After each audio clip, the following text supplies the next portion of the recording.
Hey guys, thanks for checking out The Film Geek. This week on my weekly roundup, I'm doing the 5 best low-budget films. Now, this is just my opinion. I do feel like I chose movies that are universally liked, that are movies that were successful in their own right. Maybe they made a ton more money than were expected at the box office. Maybe they took on a huge cult following once they hit video or VOD. But that's what the list is going to be about. I've chosen 5 films that I think are quite popular but had extremely low budgets. How extremely low? Every one of these films was filmed for under $1 million. Okay, let's get this list started with number 5. My number 5 film is 1998's Pi. Pi was directed by Darren Aronofsky and is the story of a mathematician who is searching for a number that's going to unlock all of the patterns that are found in nature. Yeah, it's kind of an artsy movie. Alright, so yeah, it is a bit of an arty film, but at the same time, it is a really good movie. It's a good thriller, it keeps you on the edge of your seat, and it's really amazing what he pulls off with such a low budget. And how low was the budget for this film? $60,000. That's right, this movie only cost $60,000 to make, and I mean, I find that amazing because it looks great. Yeah, it's filmed in black and white, but I feel that that really adds to the uneasiness that this movie kind of portrays. It really adds to a creepy vibe. One of the things that I really thought was really cool about this movie is it seems to me as the character starts to slowly go a little bit crazier, the movie itself starts to get a lot stranger. And I think that's cool because it feels like you're just kind of going down this tunnel of madness with the lead character. Number 4 on this list is a bit more lighthearted than Pi, and that is 2004's Napoleon Dynamite. Directed by Jared Hess, starring John Heder and Efron Ramirez. This tells the story of just it's freaking Napoleon Dynamite, guys. I mean, come on. I mean, this movie was everywhere in the early 2000s. If you have not seen Napoleon Dynamite, I don't know what to tell you at this point. Check it out. It's freaking hilarious. I mean, it's weird, it's different, the characters are the underdogs. It's just one of those movies. I mean, come on, the whole scene with Napoleon Dynamite dancing on stage, and I mean, the tots, everybody, come on, Napoleon and the tots. This movie is quotable from beginning to end. I mean, come on. Vote for Pedro? Like I said, this movie was a massive, massive success when it was released. And in fact, what was interesting, John was only paid $1,000 to make this movie. Now, yes, he went on to renegotiate the contract, and I'm not sure exactly how much he made off this movie, but let's say he got a bit more than $1,000 in the end. As for Efron Ramirez, I'm not sure. I couldn't find any information on whether or not he was able to renegotiate anything on that or not. But hey, someone else did, and that's cool, I guess. So yeah, Napoleon Dynamite, of course, is just one of those timeless characters that we all know and love. There was a very short-lived animated series that, yeah, I'm not going to go into that. But anyways, yeah, this movie is great. Check it out if you have not seen Napoleon Dynamite 2004. Again, I guess it's time to come out from underneath that rock you've been living under. Number 3 on my best low-budget films is getting into the action film territory, and that is 1979's Mad Max. Mad Max was directed by George Miller and of course is starring Mel Gibson. In a post-apocalyptic world, actually not quite yet. In this movie, society is just starting to fall apart. A rogue motorcycle gang kills off a police officer's family and that police officer decides to get revenge on him. It's that simple. It's just your simple revenge story. And then this movie, of course, spawned an entire franchise. We have 4 films so far in the Mad Max series, and God knows there's probably going to be more. This movie was amazing. Filmed on a budget of only $350,000, the film went on to make, yes, $100 million. It held as champion of profitable movies for a very, very long time.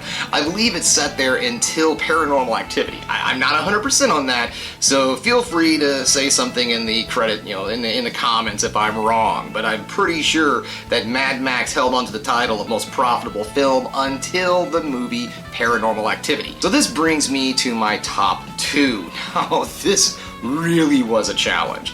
because both of these movies are amazing. Both of these movies mean a ton to me. Alright, so number 2, and I know a lot of fanboys are gonna go, what the crap, why is this number 2? But my number 2 movie is 1981's Evil Dead. Okay, I'm sorry it's number 2. I'm sorry, I apologize to all of my horror fans out there. This is not my number 1 film, but when I get to number 1, you are going to completely understand if you know me. Evil Dead was directed by Sam Raimi, starring Bruce Campbell, and is the story of 5 friends who stay at a cabin and unknowingly release demons on the world. Everyone knows this movie as the beginning of the Cabin in the Woods. Okay, wait, we might take that back. It's not the first Cabin in the Woods movie, but it is definitely the one that made the Cabin in the Woods genre popular. This movie is scary as hell. I don't care what you say. Yes, okay, it looks like crap these days. The effects, the makeup, high definition, and Blu-ray were not good for this film. This movie was meant to look like a grindhouse film and grainy, and when you clean it up and you make it look all purty, it loses something. This is one of the only movies in my collection that I don't like watching in a high grade, high definition. For me, the Evil Dead movies are best viewed, and this is the truth, on a VHS. The reason I find this movie scary as hell is because I probably saw this movie way earlier in my life than I should have. I had a bit of a sleep problem when I was a kid. You see, I would wake up in the middle of the night and I couldn't get back to sleep. Not much has changed.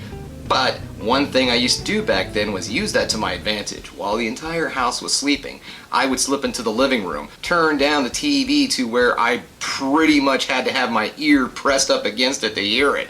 And I would sit and I would watch horror movies on HBO. Sorry, Mom and Dad. And this was one of the first movies I saw. I think I was around 7 or 8 when I watched this movie for the first time. And to this day, this is the one movie in the series that I kind of am hesitant about watching, where some people are just scared to death of movies like The Exorcist. This one does it for me. This movie scares the hell out of me.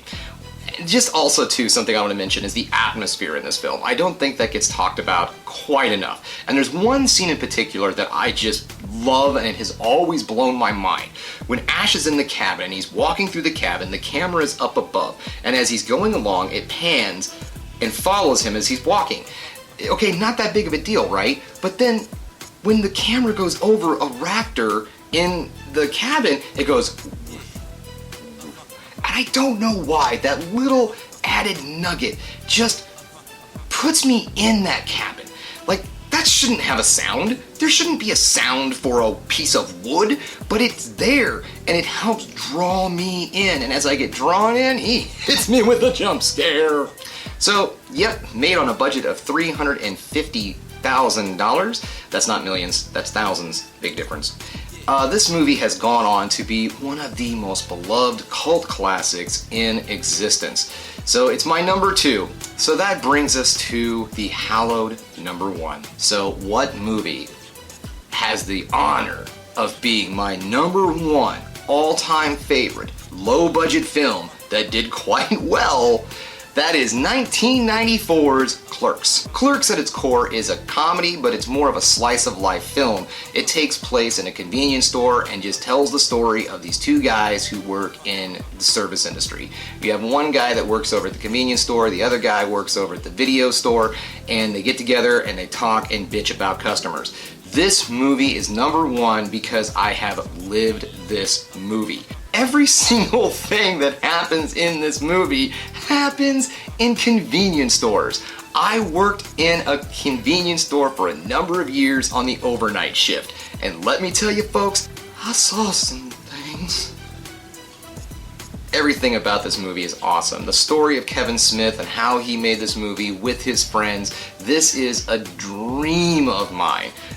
What he did, I wish I had the strength to get rid of my comic book collection and make a movie, because wow, that's such a cool story for any of us who are comic book collectors. Now, I haven't been a dedicated comic book collector since the early 2000s. I've mostly just gotten to the point where I look for those gems of the collections, the tops, the top notch, top shelf kind of comics, if you will.